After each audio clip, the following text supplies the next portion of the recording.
Today I want to take a look at the Ghostbusters Operation and Field Manual for the upcoming Ghostbusters board game by Cryptozoic. They recently had a Kickstarter back in February, I think, where the game was totally funded, raised like over $1 million. It was crazy successful. My personal feelings aside for how I felt the Kickstarter was, I think the game looks fantastic. I think it's going to be fast-paced, a lot of fun, and most importantly, I think it's going to feel like you're busting ghosts, which is pretty cool, because amazingly enough, in the 30-something years it's been since Ghostbusters came out, they've had very little in terms of decent games. They had a role-playing game back in the 80s that was pretty fun, but very dated. They've had maybe one decent video game that came out a couple years ago for the PS3 and Xbox. Other than that, I enjoyed my Ghostbusters game on my old Sega Master System, but to be fair, it wasn't very good. This looks like it's going to make up for a lot of that, though. So, this is the front cover. Ghostbusters Operation and Field Manual, believed in since 1984. Move on to a piece of short fiction that describes why you're playing the game, why you're out busting ghosts. It's not just because ghosts are out there, there's actually a reason. It's like a story you're playing through. There's a big campaign, it looks like. Now, it's important to note here that this is tied very heavily to the IDW comics. They even got an artist, I believe, to do the art for the game. So, if you haven't read the comics, I don't think it's really going to impede your ability to enjoy the game. They kind of include everything they need right here in this paragraph. The main villain appears to be someone called Idolness, or Idulness, the third minion of Gozer from the comics. Now, if you're interested in the comics, there are 2 collected editions that you can get that collect, I think, pretty much everything IDW put out. There is the Total Containment Edition and the Mass Hysteria Edition that you can get on Amazon. They're about $30 a piece, and combined, I think they're almost 40 issues worth of comics. They're pretty good. I felt the storytelling in the IDW comics were a little uneven, but overall enjoyable, so I definitely suggest it, especially if you have an interest in Ghostbusters or the old 80s Ghostbusters cartoon. It harkens very much to that. So once you get through the short story, you get the brief blurb as to what the game is and how it breaks down. You get your table of contents, and you get your components breakdown. This box will come with your 4 Ghostbusters, Winston, Peter, Egon, and Ray. You'll get 3 boss figures, Slimer, Idolness, and the Stay Puft Marshmallow Man.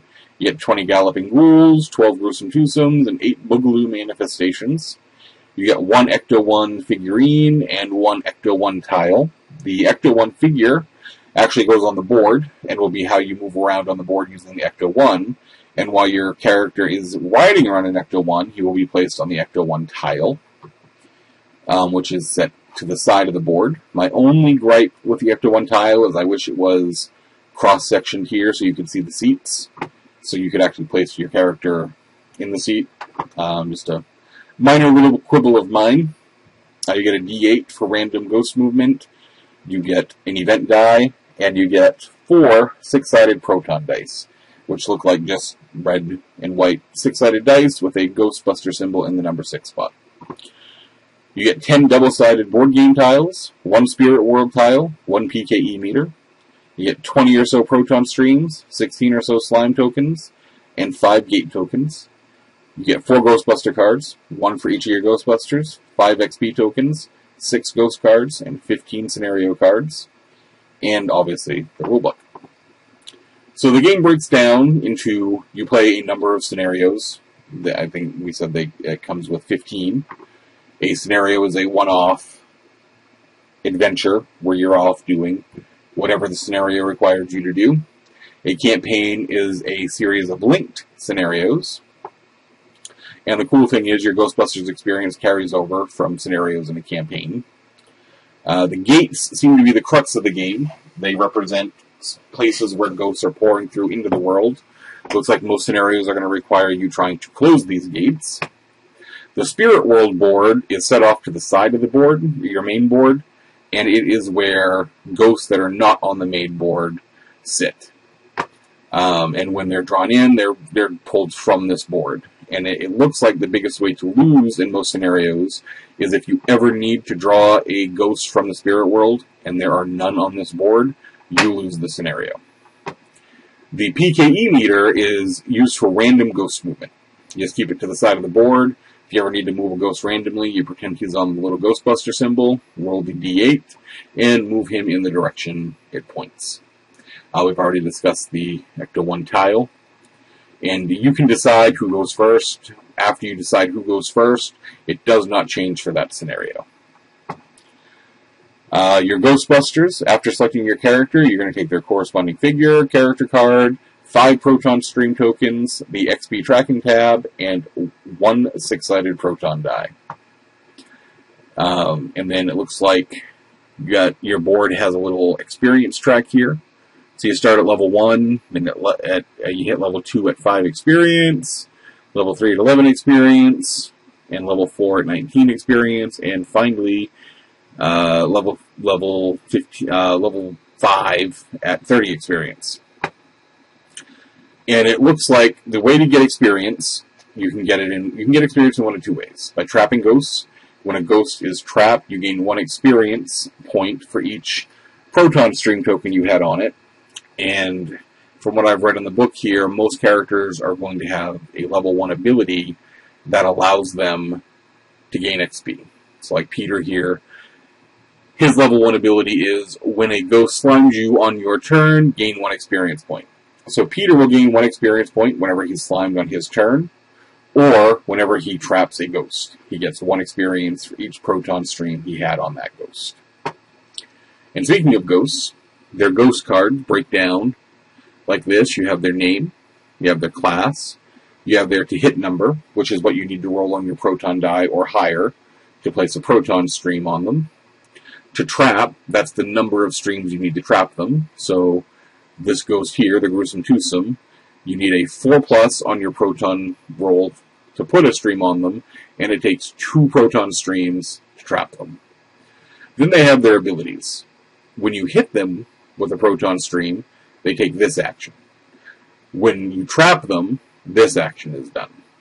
And this just says place it on your character card. So I imagine some really nasty ghosts will probably have something very bad happening there.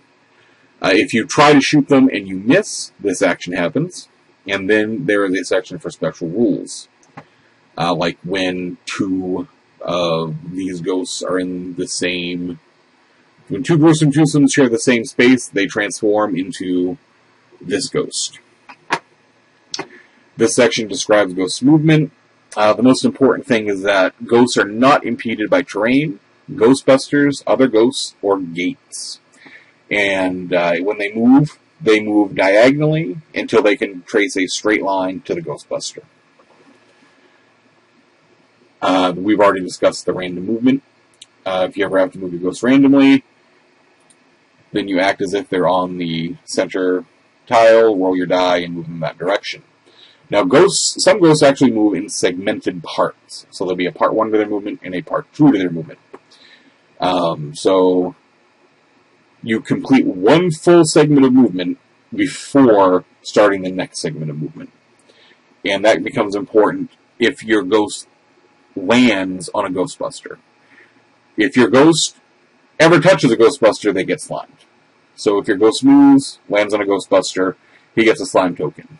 If that's the end of their movement, then they move 1 additional space in the same direction they were moving, because they can't land and stay on a Ghostbuster. So in this unfortunate instance for Peter, this ghost moved on him, slimed him, and then moved off. And unfortunately, he had a second segment to his movement where he moved randomly. And in this instance, he rolled a 3, so he moved back onto Peter. And since he can't stay on Peter, he slimes Peter and moves an additional space in the same direction. So in that instance, Peter got slimed twice. And what does getting slimed mean? It means you lose 1 action for every slime token your character has. And each character is going to have 2 or 3 actions, depending on their level. The game itself breaks down into turns and rounds. A full round encapsulates a turn for each Ghostbuster. Then you resolve any end-of-round effects, and you roll the event die. A Ghostbuster turn, on a Ghostbuster turn, they spend all their actions. They get to perform one maneuver, one free maneuver, and they can take it in any of these periods, before an action, or after they've taken all their actions. Now, there was some confusion about maneuvers on the message board, on the update board on Kickstarter, and Cryptozoic has been very active on the boards. They have not abandoned the boards after the Kickstarter. So that's actually been pretty impressive. And they were pretty quick to put up a clarification on maneuvers. You get one free maneuver a turn that you can take in any of the periods we discussed. And you can also use one of your actions to take additional maneuvers, as we'll discuss later. And then you resolve any scenario or ghost-specific end-of-turn effects. So with actions, you're going to have 2 or 3, depending on your level. You can move, drive, deposit trap ghosts, remove slime from an adjacent Ghostbuster, and use combat. Now you can also remove slime from yourself, but it's not advised. It's always going to be best to have someone else remove slime from you. This section discusses line of sight and how to establish it. Most Ghostbusters and ghosts, barring special rules, can draw line of sight to within 3 spaces of them, as long as it's not through any solid red lines, any dashed red lines, or through yellow lines. So as we can see, red lines are solid objects, fences, walls, what have you. Dashed red lines represent open gates. Now, they don't fully block line of sight, which is why they're not solid. You can draw line of sight to the space just on the other side of a gate. So like here, if you have an open gate, and you were standing here and wanted to shoot this ghost, you could, because it's on the space directly on the other side of the gate. You could not draw a line of sight to this space here, however. Black lines exist on closed gates and have no mechanical effects.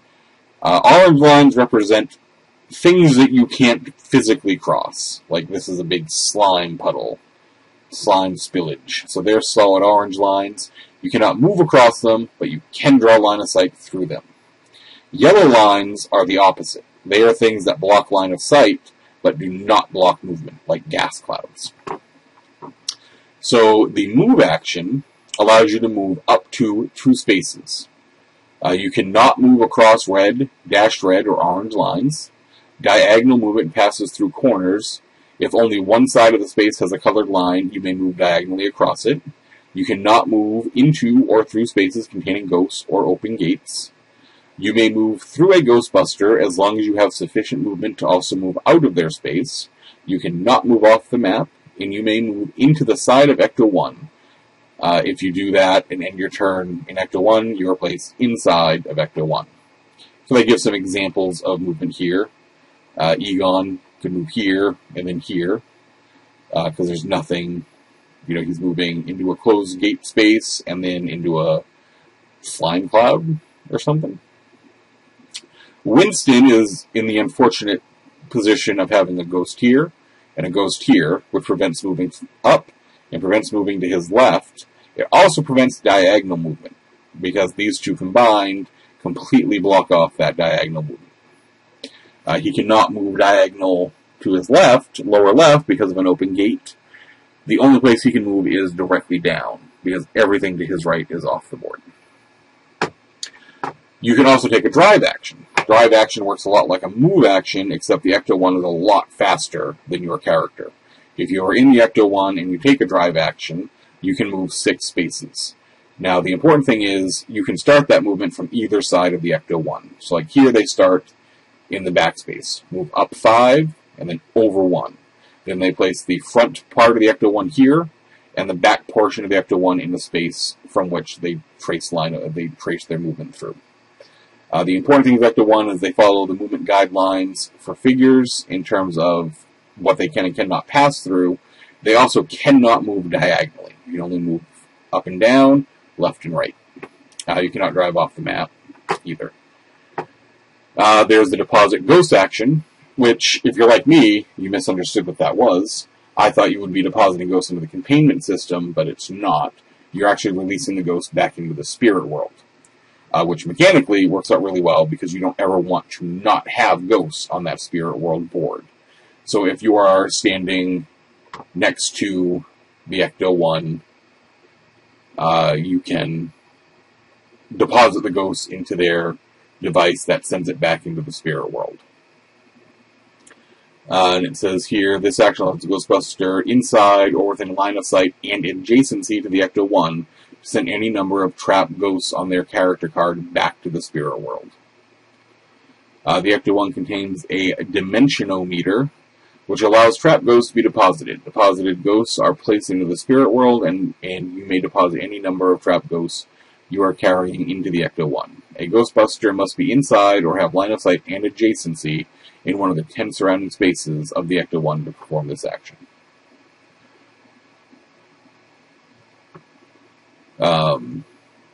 Then you can also remove slime from an adjacent Ghostbuster.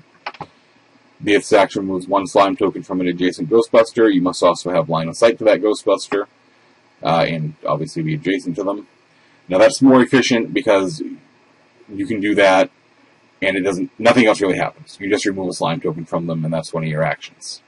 They explain it later, but if you ever try to remove a slime token from yourself, you take off one slime token, and then you lose the rest of your actions. So it's always best to have someone else, preferably someone that goes before you in the turn order, remove your slime tokens. Because if you have it removed after your turn has already passed, you don't get to take those actions that you would gain back.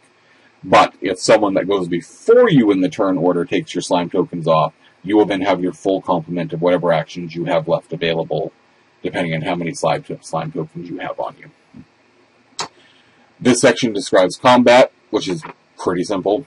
If you see a ghost within, 3 squares, which is line of sight. So this action allows the Ghostbuster to fire a proton stream against a target within line of sight, which we've established is 3 squares and with nothing blocking it. So 1, 2, 3.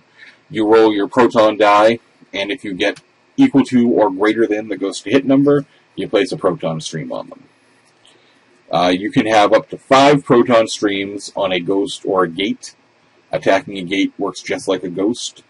However, if you ever lose line of sight to the ghost or the gate, or you attack another ghost or gate, then you lose all the proton streams you had on your original target. Your proton packs can't shoot at 2 different things at the same time, essentially. Now, the proton streams, apparently there was a minor nerd uproar on the Kickstarter site because they call it here a neutrino wand, and that is not the official, actual name of the gun, the proton gun. It's like a neutrona wand, I believe. And Cryptozoic errated it. I don't know if it'll actually make it into the final finished copy of the rulebook or not, but they admitted they made a mistake, and it should be an official errata at any rate. And it's essentially just described what I just said with the you have 5, you have to maintain line of sight, can't put them on 2 different things. Maneuvers, we talked about that earlier. You get 1 free maneuver a turn, but you can also use actions for additional maneuvers. Maneuvers that you can take are transfer trap ghosts. These are to other players. So if you know somebody's going to be going to the Ecto-1, you can give them your ghosts, and then they can transfer all of them at once. Entering and exiting the Ecto-1. The Ecto-1 may only be entered or exited from the 4 side spaces, which are here. So you got 1 space, 2 space, 3 space, 4 space. Can't enter it from the front, can't enter it from the back. Just these spaces. Same thing with exiting. This here discusses removing slime from yourself, which, as we said, not the optimal thing to do. You want someone else to remove it for you. Then at the end of the round, you're going to roll little event die here, and it could trigger gate effects, which generally, from what I understand, will bring more ghosts onto the board potentially. If you ever roll the chaos symbol on the event die, then all the ghosts on the board go crazy, as long as they can draw a line of sight to a Ghostbuster. This triggers the if missed or when missed action on a ghost for any ghost within line of sight of a Ghostbuster. So every ghost that is within 3 spaces and that can see a Ghostbuster, they have their when missed action triggered, which I imagine could get pretty messy. This describes the Ecto-1, which I think we've discussed pretty thoroughly. I can't think of anything else. Oh, the one thing, if a ghost moves through any portion of the Ecto-1, any one of the 2 spaces that contain the Ecto-1 on the board, everybody in the Ecto-1 gets slimed. So if a ghost moves through here, and all 4 Ghostbusters are in the Ecto-1, all 4 of them receive a slime token. They have a frequently asked question here for the character abilities. They've got a frequently asked question for the ghosts and their special abilities. They have a breakdown of the scenario cards. So this scenario card is the first scenario in a campaign called the Slimer Situation. Breaks down what the Slimer Situation is, breaks down what this scenario is, and then gives the special rules for this scenario. Primarily how the gates are treated, and how you can win or lose the scenario, what the gates are called, how to hit each gate, how many streams it takes to close a gate, and what happens when you shoot at and miss a gate. And then when rolling the event die and the gate is open, something from the spirit world happens. And in this one, if the gate's closed, each Ghostbuster carrying 1 or more trapped ghosts loses 1 of them, the lowest class. It emerges from that Ghostbuster space. So the gates here can actually pull the ghosts out of your traps, which is kind of cool. The back side of the scenario card shows how to set up the map. Gives you your little key, tells you how many ghosts to put in the spirit world, and your map key. And then finally, it tells you how to create custom scenarios. And they even have a link to a random scenario generator that'll be hosted at Cryptozoic. This link is not active yet. I've already checked it out. And then the back cover is like a reference sheet, which I think is pretty neat. But given how simple the game appears to be, I don't think it's going to be necessary for the most part. I think this is going to be one of those games you set up and you fly through the games having a blast. I'm really looking forward to playing this game. I think Cryptozoic generally does pretty good with their games. There are a couple that I have a few issues with, but I don't think this will be one of them. I'm pretty excited. I'm also excited because I got everything in my Kickstarter. What you see here is just a fraction of what's available. You probably, if you got everything in the Kickstarter, you're probably going to have 2 or 3 times what you saw throughout this rulebook. I'll probably do a video in the future detailing all the different things that you could or could have gotten from the Kickstarter. I think they did a really good job with the sculpts and with what you have available. Nothing from the second movie. Like I said, everything from the second movie apparently went on vacation when I dullness let them out, but whatever. The big negative thing, if you didn't get the Kickstarter, I'm afraid you're going to pay out the nose to get it on eBay. It cost me, I paid over $300, and I didn't even get doubles of things. You know, you could have doubled up on some of the stuff, and it would have been even more expensive.